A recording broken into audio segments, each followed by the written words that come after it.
Hello everyone, in this video I'll be talking to you about freelance web development in Japan and skills you must have. These skills which I've acquired over the past 5 years or so freelancing in Japan, I'd like to discuss this topic with you today. And it's come to my attention in the past past year. These ideas I didn't really think were so important 5 years back, but looking back I sometimes do ask myself, why did I get that project, or why do they keep wanting to work with me? So I'll be discussing some of the ideas I've come up with based on my experience. So remember, like all my videos, this is based on my experience, and based on my experience I have these ideas. Okay, so besides programming, coding, and having clean code and all that, I think this would be the most important skill you have to learn. And I don't even know how it's probably not even just in freelance web development, but in your career in general. And that one important skill is likability. It sounds really cheesy, it sounds corny, it sounds like I'm trying to sell you some mumbo jumbo, but I kid you not, this is, which I think is one of the most important skills I've learned in the past, let's say 5 years freelance web developing, and I was 3 years in a company. The total span of 8 years, I think this is the most overlooked part or overlooked skill that no one's really trying to say out loud. Maybe there are a few people, because everyone's selling the shovel of programming and coding, but this will either get you a project or maybe not get you a project, or maybe this will get you fired or hired. So this is something really important, and we're going to go touch base in this video about likability. And I'm not trying to say I'm a likable guy. I'm not trying to say you will like me or you will not like me. I'm just saying that the stats are a lot more important than you think, and I'll be talking to you about it in this video. And if you just Google search likability, you might come up with a few videos. There are some extremely normie videos, NPC videos, but I would like to recommend you these two. And the top one is about likability. These guys are comedians, but they're kind of edgelords or based comedians, and they give their take on it. And it just to put it simply, like if you're an absolute a duckhead, can I say that without getting in trouble? If you're an absolute duckhead, if you're a silly sausage, no one's going to want to work with you. It doesn't matter how smart you are, no matter how great your tailwind is, how great you can write, all the types of TypeScript. If you're a silly sausage, if you're then people are just not going to work with you, and they will choose the least technical guy over you. Okay, so this is a good one to look for. Just Google search, YouTube search likability. And this is a bit more of a mainstream character, and he kind of gives, it's a bit more, if you're a bit of a normie, if you're a bit more of a normal person, watch this one about likability, but he goes a bit too much. I prefer base people going full base, but if you're a normie, that's fine too. Watch both of them, and then, after this video, you should just watch both of them and let me know what you think. And okay, you're just going to say, oh, it's all soft skills. Is that all? And then, you can watch, let's say you don't have to watch this anymore. You just learn all your soft skills, which is fine. Yeah, you can learn all the soft skills you need. So, but I would like to go into what exactly you have to do. What exactly are some of these soft skills that I've learned myself? I can give you a whole list that some psychologists brought up, or some psychologists wrote out. But I want to tell you what I think are some great soft skills to increase your likability. This is so important, and I think I've met people much older than me with more experience that complain a lot. And you just want to make sure that you put your happy mask on. Maybe this is a bit rough for some of you guys. Maybe I'm going was a left field with this one. Is that what you call it? I'm way off the target. But just don't complain. I'm not saying take it up the ass. I'm just saying just put on a mask sometimes, not all the times, and just do your sawing out at home. And this will save you so much, because you know what? The manager's going to go, well, Tyrone took that. He took you take it on the shoulder? Is that what you call it? You take it and he fully charged through that. He didn't complain once. I'm going to recommend this guy to someone else I know, or I'm going to give him another project, or this is not just freelance programming or anything, but this is what I've learned so far. Don't complain. Don't be a whiny crybaby. Life is tough. This one here, this is where you gotta be. Okay? You gotta be this here. Head out the gutter. What I meant to say is stay calm. Cool as a cucumber, they say, right? You gotta stay cool as a cucumber, even though things are getting hectic around you. Especially in freelance, you don't know what's gonna happen. You're not in the back offices with, whatever, you're full remote. Things are gonna go crazy. You have to stay calm and don't rage. Don't back with a complaint. Don't be a crybaby about stuff. Don't be angry. Don't show your anger. It's really important. There's probably some Machiavellian technique as well about it, but I just say just be this cucumber here. Stay cool. Save you so much. People like you if you stay cool. If you start being crazy and what they didn't use module CSS. They just stay calm. Don't complain. Take it like a man. This is no giggity. Yeah, this is not a head out the gutter. No giggity. This is a good one to remember. Back in the I forgot when. Back when I was young, there was a guy called The Rock. This was the real Rock, and he would always say, "Know your role and shut your mouth." And this is great. If you're an engineer, just know your role. So you're an engineer working for a product. Don't tell them your opinion about stuff unless it's to do with programming. Don't tell them how they should manage the company. They've got managers for that. You are a front-end web developer. You're making React components. Just do that. Don't try to just know your role and shut your mouth. And this is great advice. It's probably great advice for everyone. You don't have to be an engineer to understand this one. So know your role, shut your mouth. And I do it. I know my role. I don't shut my mouth because this is a YouTube channel, so I keep talking. But still, when it comes to work, I just know my role, shut my mouth. This is great advice too, and I think it's because I didn't learn through university. I didn't go to a great university or anything.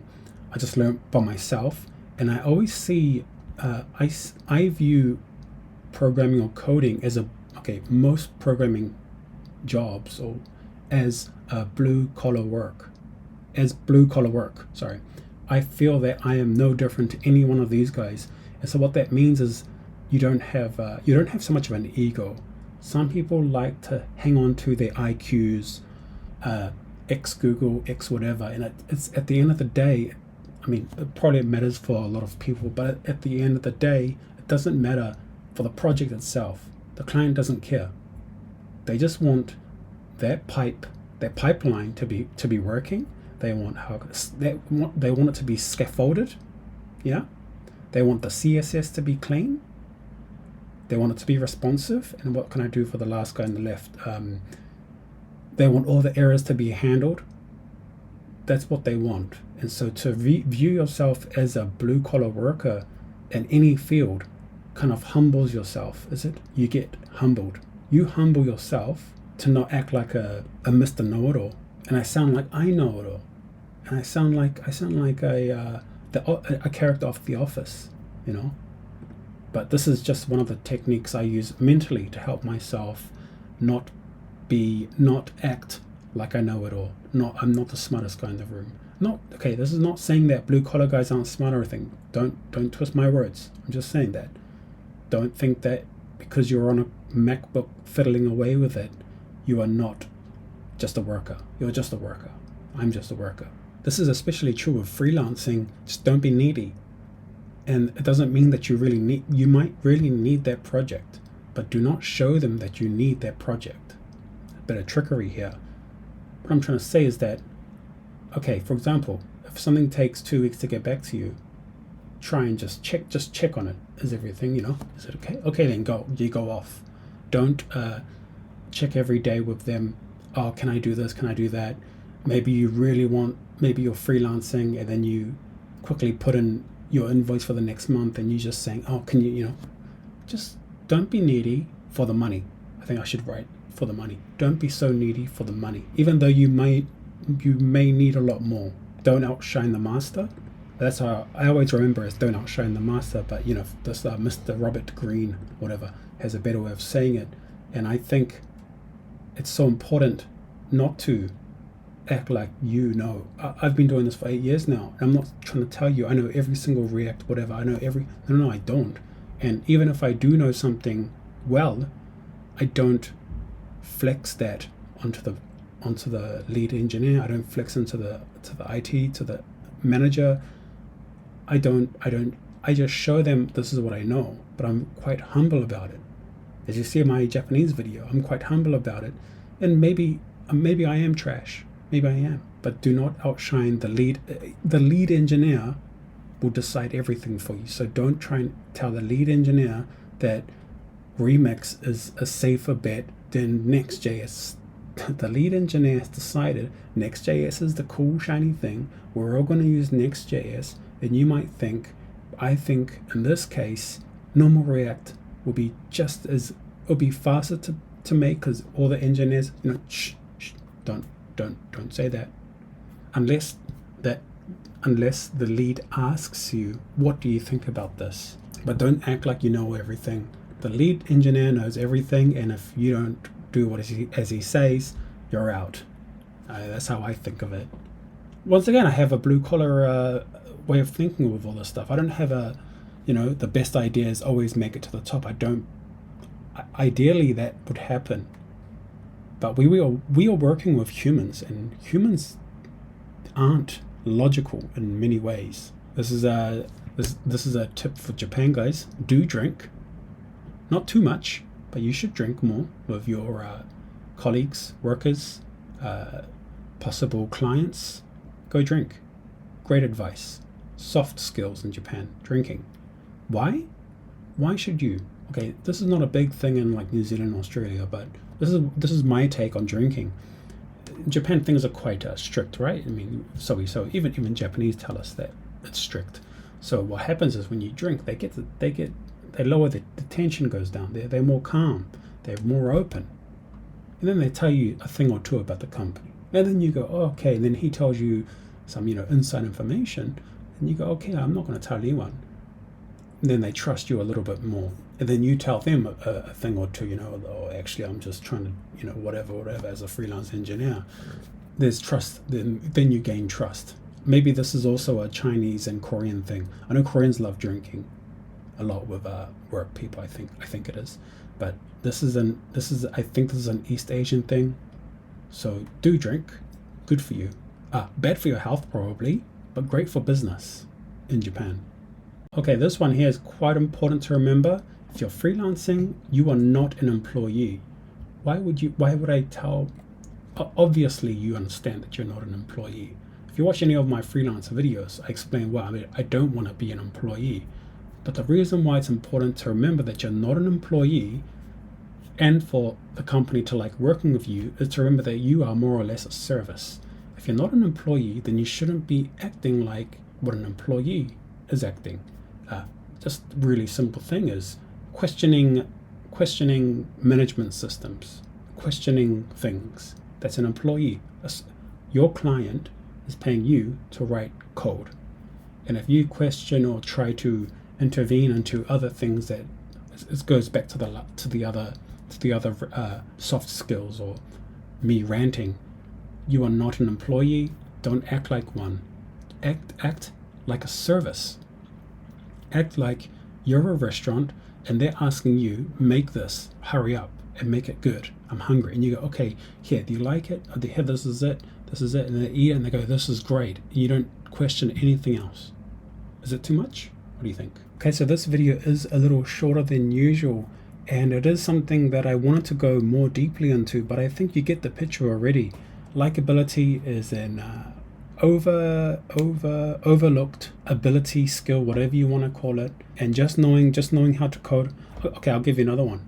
I was doing interviews for engineers, of course, when I was freelancing for another company or helping out another company, when I was employed in a company. And one of the engineers that applied and we had an interview had all the right look at the resume, everything was great, but the likability points were so low that me and the other engineer thought I don't know if we want to work with this guy. So it's not everyone's gonna, just because you're smart you're not likable. Don't mix it up. Don't mix this point out. Is it just working on some of these points little by little in your life is extremely helpful. I'll tell you my one. You know, let's say New Zealand, Australia, maybe if something comes up, you want to jump on it straight away and point it out. Hey, this is, you want to, once there's a barrier, you want to shut it down. You want to smash it over, But I think what I've really learned that has helped me, I can't say the word tenfold here, but it feels like that, is I don't react hastily. And usually when you react hastily, it's a pretty negative impact on you. And that's not just with engineering, it's in life. I think this is a life in general thing. Look, I'm not your uncle telling you what to do. I'm not your father telling you. I'm just saying what's helped me a lot is likability, and I wasn't even trying to improve it. That's the part. I was just working freelancing and then realizing if I did this, there would be a good outcome. If I did this, I would get more stressed and the client would not like me. So it's just trial and error in the past 5 years. And I think that just watch those 2 videos, you understand what I'm talking about. And then try to, even if you're not a freelance engineer, just try to take time out of your week and think, did I do things that people would not like me for? Or do you think, and this is really difficult because as an introspection and all that, it's something where it's hard to point at yourself. Like, I know my shortcomings. Yeah, giggity. Yeah, I just wanted to talk about likability and let me know what you think. Do you think you have a high level of likability, or do you think you're really struggling? It's fine because it's like any other skill, you can work on it. But some people are just naturally likable, and some people are just silly sausages. And yeah, that's the point of this video. Tell me what you think about this. Am I talking too much about this? Should we just scrap it and just start learning how to write better TypeScript, and that would help you? I don't know. You tell me.